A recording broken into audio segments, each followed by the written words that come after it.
Loose Mortals, what's up? Lightboltjoe here. Today we are going to discuss the 2019 horror film, The Curse of La Llorona. So, this is the sixth movie in the Conjuring universe. 1, 2, 3, 4, 5, 6. Curse of La Llorona starts out in 1673, the origins of La Llorona. She murdered her children, she drowns them, then she drowns herself. Then we flash forward to 1973, so the film takes place in 1973 Los Angeles. Came out April 19, 2019, directed by Michael Chaves. So, we get the backstory from Father Perez. Now, we meet Father Perez in the very first Annabelle when he's dealing with the doll that Mia and John have that's causing mischief, right?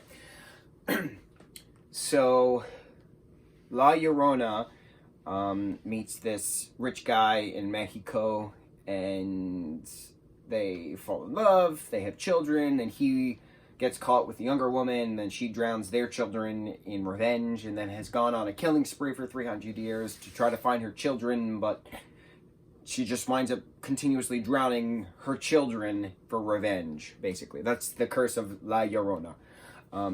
It's a folk tale, but it's based off of real-life murders, right? As any good folk tale is. So, in 1973, we have Linda Cardellini, I can't remember her name. She plays Velma in Scooby-Doo. That's my first introduction to the beautiful Linda that she is. She is a single mother. Her husband passed away recently, within the last year.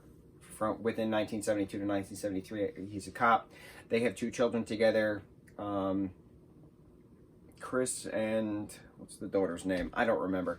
But Linda's character is a social worker. So she's assigned to a particular case on these two boys, and the 2 boys wind up being killed by La Llorona, even though the mother's to blame. But she's not. So it's this whole big thing, and then Father Perez explains to Linda, because she happened to be at one of the mass services for the 2 kids that were killed, that he's had experiences that are eye-opening in regards to the doll, as he references. To then reach out to this Raphael guy who is an ex-church priest, but he's still got the faith, kind of a thing. So he's kind of like a shaman, basically. So he has his stuff going on, and they set up traps to capture La Llorona, and she's eventually defeated with this fire tree cross or something to that extent from Mexico, right in the chest, and she dissolves just like a vampire does.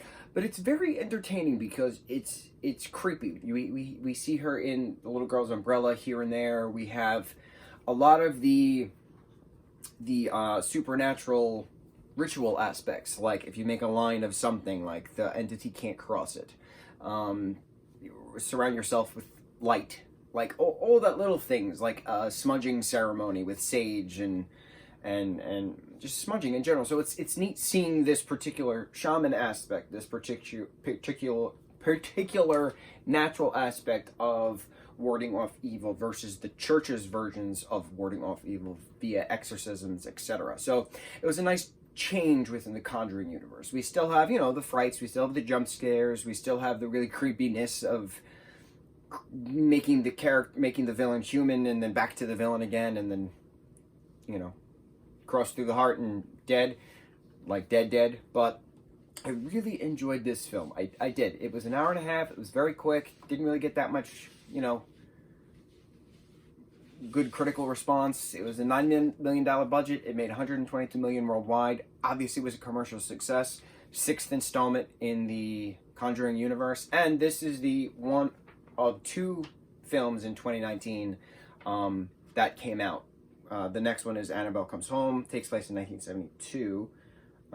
June 26, 2019. That's when the next one came out, which is what we'll have to discuss as well. Have you guys seen The Curse of La Llorona?